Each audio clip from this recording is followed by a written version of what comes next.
Ambassador, welcome to this week's podcast and welcome to Gateway House. Can you share your reflections from your delegation visit, any memorable interactions that you had, any key takeaways which you found most noteworthy?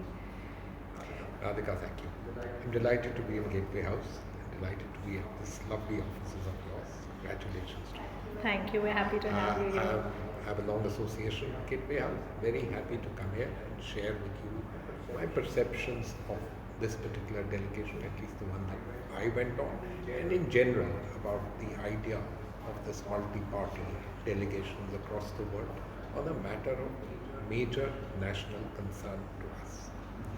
Let me make the first point to you. The most interesting thing that I found through the 5 interactions that we had with parliamentarians in 5 countries, members of the Foreign Office at the senior most level, and think tanks and others, was their straightforward reaction and receptivity to the fact that everyone across the country in India in a national resolve was one on the subject of terror and one on the subject that India was resolute in its combating of terror, taking resolute action on terror and demanding that terrorism be brought to an end in the world in general. Let me share with you some very interesting things. A very senior interlocutor in Russia told us, and someone with a lot of foreign policy experience said he was very pleased to see that India was today coming on this particular very important global subject of terrorism in one voice. He couldn't recall a multi-party delegation, and ours was a very interesting delegation. There were 6 of us on the delegation, 5 members of parliament, led by Kanimoriji, the leader of the DMK. 4 of the MPs were from opposition parties, heavyweights from their parties, and 1 was from the DMK. It resonated immediately, and he said, "This is fantastic. There seems to be a national willingness and coming together." This is one. This was reflected by everybody, everywhere. As all the parliamentarians, the first question they said, "All of you are from the opposition." And when Kanimori would say, "I am the leader of one of the larger opposition parties," they would all look and say, "And so the country is together." Most important thing, because if I say this to you, what are the big caches of India in the world? One cache, of course, the large market. We're a huge economy, the 4th largest economy, becoming the 3rd largest economy. And money matters to everyone. The second is democracy. It vibes. People understand. And when you go to countries which are democracies, democracy has its own voice. It interests people. And so this national resolve was the most important. And let me just make another point to you on this straightforward matter, the subject that we were talking about, terrorism.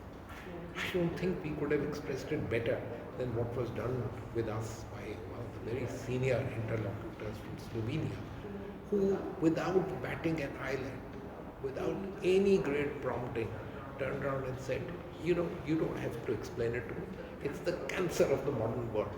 We must eviscerate this thing. It cannot happen in today's world. This just cannot go on." And this is the kind of reactions that we receive from people in the world. I am talking about my reactions from a visit, a delegation that went to Russia. It went to Slovenia, it went to Latvia, it went to Greece, and it went to Spain.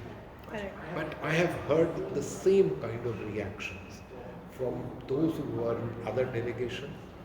After all, we had the honor of meeting everyone when the Honorable Prime Minister hosted all the delegations for a get-together the other day. And similar kind of vibes is what we heard from the others, but I can particularly, of course, state the delegation on which I was. And these are the words which you heard across, right throughout. People saying, "We know what is terrorism. We have experienced it." The Spaniards were, in fact, perhaps most articulate, having themselves experienced domestic terrorism as well as Islamic terrorism. And they were absolutely crystal clear. We know what it means. This is the cancer of the modern world. It should be eradicated, and the world must come together on that. Okay. And so, of the countries that you visited, a few are non-permanent members of the UNSC, and Latvia is set to join next year. So, what were the specific objectives with regard to each of these countries? So, Radhika, look, my understanding is in the entire choice of the 30 odd countries that these delegations visited, a principal objective was to reach countries which are currently serving on the Security Council or will be serving next year. And let me explain this to you. The Security Council has 15 members. 5 are the permanent members, everybody knows them. Our delegations went to 4 of the permanent members. Obviously, China was not included. We know the reasons for that. Now, all permanent, non-permanent members serve for a 2-year term. Starts on the 1st of January and ends on the 31st January next year. Pakistan is on the Security Council for the years 2025 and 2026. In fact, I think they will hold the rotating presidency of the council in the month of July. So, in all this is, these elections take place every year for the Security Council non-permanent members. And so, in the 10 non-permanent members, there is a rotation that happens every year. And the choice of countries to which delegations went was, of course, targeted on those who would serve on the Security Council. So, we have Greece doing the service in the same years as Pakistan, 25-26. Slovenia, Latvia are next in line from Europe. The Spaniards are very big players at the level of the EU, and Russia, of course, is a permanent member. Right. So the Security Council was an important objective, and the reasons are very clear. When you serve on the Security Council, you have a lot of opportunities to get some of your own agendas at least articulated. If you can't get a resolution because that demands countries taking major positions, but get your ideas, your viewpoints articulated, you have a lot of leeway. And it was important for us to reach out to these countries and put across to them the realities on terrorism and the realities on Pakistan. Because they would be sitting in a small room with them, and the reality is doing deals, political deals which need to be done. You now have this Middle East, you had Ukraine in any case.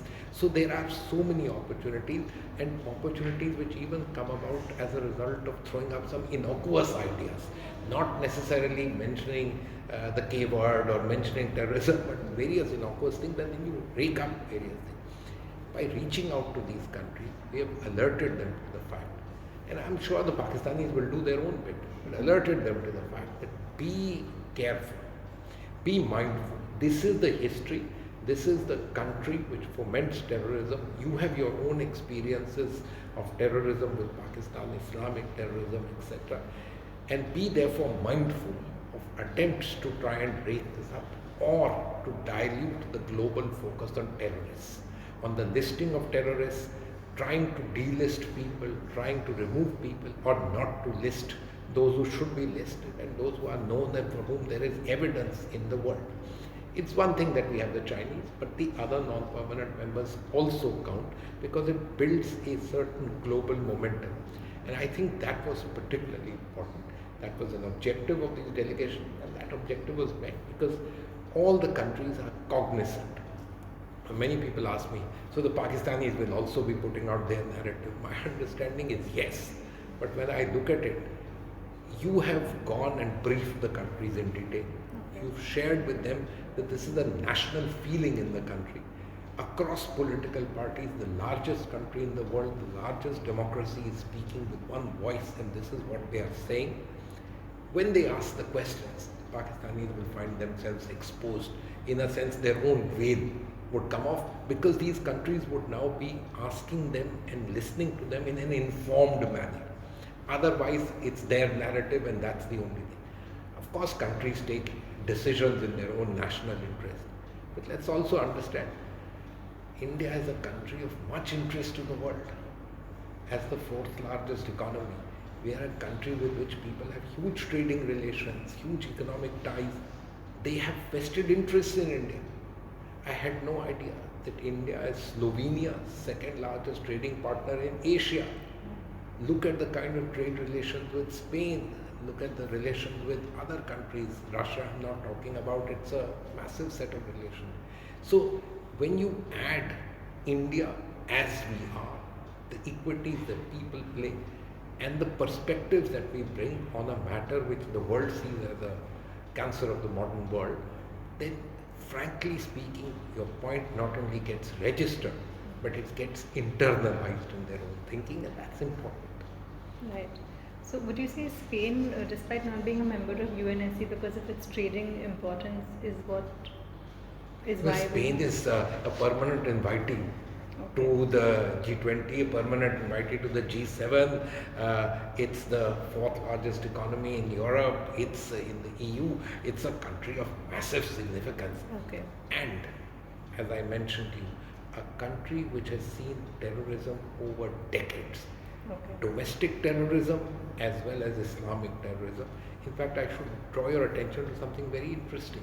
We had no idea, but the Spaniards for years have an association of victims of terrorism, an institution which was started by people who are affected by terrorism and which has now spread and does excellent work in terms of people affected by terrorism, what needs to be done for them, etc. It's the only place which we heard which does this in an institutionalized manner. I must also mention other things too. Because of the size of the Spanish economy, we met the foreign minister of Spain, by the way. The foreign minister was crystal clear. We stand with you. He took 2 minutes to say, terrorism has no place as far as we are concerned. We know what terrorism is about. We stand with India. We are firmly with India. Now, I have many reasons. We met there. They have a national think tank, kind of institution with foreign ministry sponsors, which has academia, industry, culture, everybody represented. There are people there who served in India, who know India. Their simple point was, we know the diagnosis. We know what you are saying. We all have to struggle to find an answer. Our answer was very simple. We all need to come together in a global resolve so that the global gaze is not just on terrorism, but the country which is the fountainhead of terrorism, which is Pakistan. If you keep the global gaze strong, a country which is going for bailouts every now and then, the pressure on it should be such that it should be pressurized to understand that the price for terrorism is beyond what they can afford and what they should do, and hence a certain persuasion from within to eschew terrorism and to move towards being a normal country in the world, looking after the welfare of 200 million people instead of fomenting trouble in the world. And if I may reuse the same expression, giving space to those cells which cause the cancer of the modern world. Okay. So why do you think there were no delegations sent to Sri Lanka, Nepal, Bhutan and Bangladesh? Because India does advocate for a neighborhood first policy. What do you think? So, as I told you, these delegations were specifically targeted in the context of the United Nations. That was the kind of context. Okay. I have little doubt that the government at its own levels through various other means is reaching out to all the countries in our neighborhood. That we have excellent bilateral ties, our ministers are visiting very often, we see them at different places. So those are relationships which are intensely ongoing at all times, and they have a very clear understanding. Did you notice that every single one of the countries in our neighborhood came out strongly, resolutely and clearly condemning terrorism after the Pahalgam attack? They know what it's about, and have many of them not experienced the hand of Pakistan in various ways. We know that once in a while countries act in different manners, but they all know what it is. And I have little doubt that in various other ways, which I may not be knowing, but the government at high levels has reached out to the people and they know the people and so on. The objective of these delegations, in my understanding, was principally focused on the global understanding. After 9/11, a sort of global war on terror was there. The Western world has sort of come down. We need to bring this up again. We need to keep the world's attention focused on terrorism. This global gaze has to be on terrorism and those who foment terrorism, so that it has no place in the modern society. So how do you propose we should take that forward now? We have already achieved this because you said the global gaze has shifted on this. So how do you ensure that the momentum is maintained? So this is a tough call because it means keeping the effort on. And in the world, there are many slips. We see what has happened today, the Iran-Israel business, Gaza, Ukraine. The world shifts, but you have to make this into a determined effort.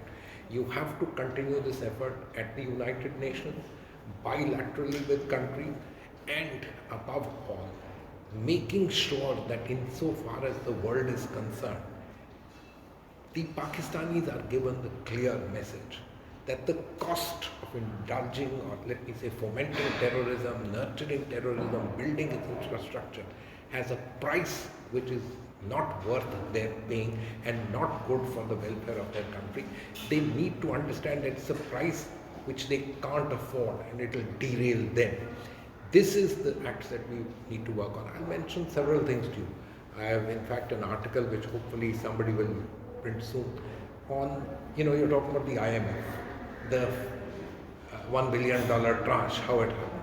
Again, my understanding is, as we are becoming the fourth largest economy, the third largest economy, taking our place on the global high table, we need to, even in terms of our foreign policy, try and cut down the silos, become much more one and one foreign policy, and work at all different forums of multilateralism to push common agendas, not just domestic agendas, our development agendas. They are certainly very important. You want loans, you want concessional finance, etc. We need money for green financing. But in terms of India and its global projections, terrorism is one of them, global south and its needs are another one of them, every single one of them. So my article ends with saying a very simple thing. In the old days, they built the Rajpath, and we had South Bloc on one side dealing with the old-fashioned national security, the Foreign Ministry and the Defense Ministry. And on the North Bloc, you had the Finance Ministry and the Home Ministry basically dealing with internal issues. I believe the new name for this, the Kartavya Path. Our Kartavya should be to bridge the gap. Okay. So, do you think there is a need for a doctrine or a strategy or tenet within India's foreign policy framework? Look, we have a very clear sets of ideas for a long time. Okay. We're a democracy, largest democracy, and a democracy which is wedded to the well-being of our people and the well-being of the entire world. Vasudhaiva Kutumbakam, that's our national ethos. That is the driving force. We strive for the global south. We strive for humanity as such. We want a better world for everyone, and that's the driving force.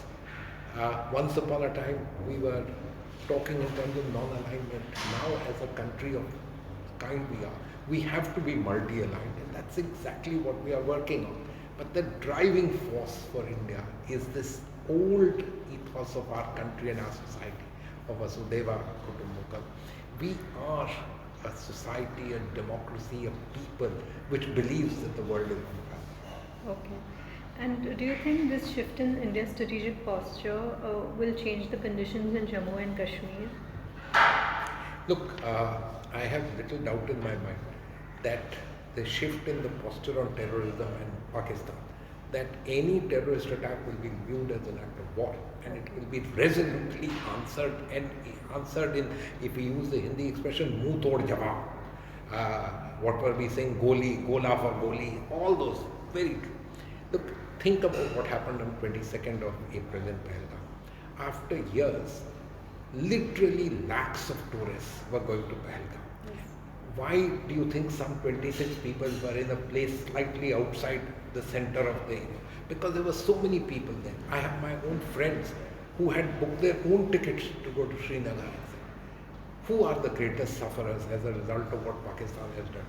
Think about it for a few seconds and you will find it's the Kashmiris. And these are the so-called friends. These are the chaps who say that we speak for you. They've just single-handedly ruined all economic prospects for them for several years. It's a natural phenomenon. Will you buy a ticket and go there? You should. Things are safe. And therefore, when the Indian state pulls out a very strong thing that we are there for your safety and security, not only will we do whatever is required for the defensive aspects, but if the other people take any chances, do anything, we'll be resolute.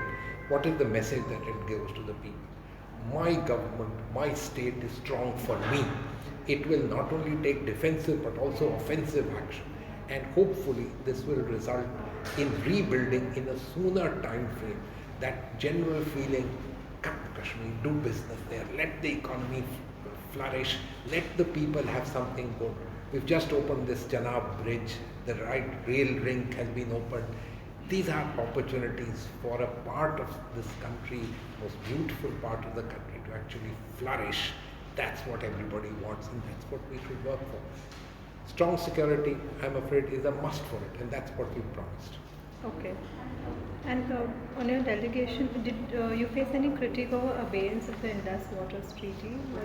Well, many people asked us these questions. Of course they did. Because, the terminology of what has been said, etc. is not very clear. And we explained to people that the treaty has been held in abeyance. Why is something which is very interesting and worth explaining. For years, we have been telling the Pakistanis that it's important for us to talk about this treaty, which was signed in the 1960s in very different circumstances. Some 2/3 or more than that of the waters are allocated to Pakistan. There's climate change, there's water requirements, droughts, and so on and so forth. Their intransigence won't even let us make full use of the 3 rivers which are granted to India. So we've been talking to them about it. And this particular attack, obviously, you have to act, and we did. We made the message clear to them that, look, I don't think the belief is that you don't try and shut out the river. Not at all, that's not the case. India is also the lower Iberian and other places. We know what it means, and we stand with people. We are not a country which doesn't stand with people, even in Pakistan, etc. But we want them to be also understanding of the needs of people. And as I mentioned, climate change and everything. It would be good of them to say that, look, 60 years, in 1960 we did something, it stood the test of time. It's important in terms of friendly relation. That's the preamble of the treaty, that it's a treaty which is based on friendly relation. We should have friendly relation because it benefits us. Even if it benefits you, it benefits both of us. And secondly, let's have something which is more equitable and which benefits people on both sides. People understand this world perhaps better than us because they've experienced all this over generations, especially in Europe and other parts. Okay. So there is this perception that post Operation Sindoor, India was not able to influence global narratives as well as perhaps its Pakistani counterparts, especially with the foreign media. So what, according to you, are the gaps that can be bridged to fix this issue? Let me make a few points to you, because I also had the opportunity of appearing on some of the international channels on exactly this particular point. I'm not sure that Pakistan was able to influence. There is, in my understanding, a kind of default position in the Western media on some of these subjects. Okay. One simple thing is the use of this expression, Azad Kashmir or Indian occupied Kashmir, etc., to which we had no choice but to make clear that Kashmir is an integral part of India. So you have Pakistan occupied Kashmir, and what are you talking about? So these are perceptions created over a long period of time. Look at this controversy which we saw only the other day, that the IDF has used maps. If you just Google, that's the kind of map. I'm afraid that's the reality of life. We have to work much harder as a country on all of this. What is the perception? Where are the evidences? This is what was being asked in the newspapers and the media. In all our meetings with people in 5 countries, nobody asked us, because the realities are known to them. Okay. Look, academia, journalists, by their very nature, need to raise these things. And which is the country to whom they need to raise it? It's India, because there is a thinking population, there are people who matter. In Pakistan, all, let me say, levers of power are with one institution, the army. Whether you read or you don't read, it really doesn't matter. But you're right. Look, Pakistan does have a certain kind of utility, if I may say so, and they position themselves in that manner. Secondly, they're not a very tiny country. They're a fairly big country and located geostrategically. Geography has been, in that sense, a bit fortunate. That is something that they've been able to leverage. But more than them, I do believe exactly what one of their ministers said in the midst of this conflagration, that we do the dirty work for others. So these are the realities of things. But I believe that post these visits of our delegations to all the major capitals of the world, there is a clear understanding among those who matter and those who will take decisions that look, India has been the victim in this particular case of not just terrorism, but an attempt to disrupt the social fabric of the world's largest country, the world's largest democracy. This is certainly abhorrent. This cannot, and this needs to be countered very strongly. And again, to go back to that expression, this cancerous kind of approach cannot be done. We hope that the global gaze will be such that it will be strongly turned towards Pakistan to say, look, you are a developing country, you have needs, you are geographically well located, you are important to us, but eschew terrorism in every manner possible, dismantle this. The world is there to help you take your country forward. But this should have no place at all, i.e., there's no question of the T word being part of, forget your doctrine as you keep talking about terrorism and state policy, that's out of the question. You can't even think in these terms. The world has to be much stronger. We will be strong, so the show should be world. Okay. Any concluding thoughts?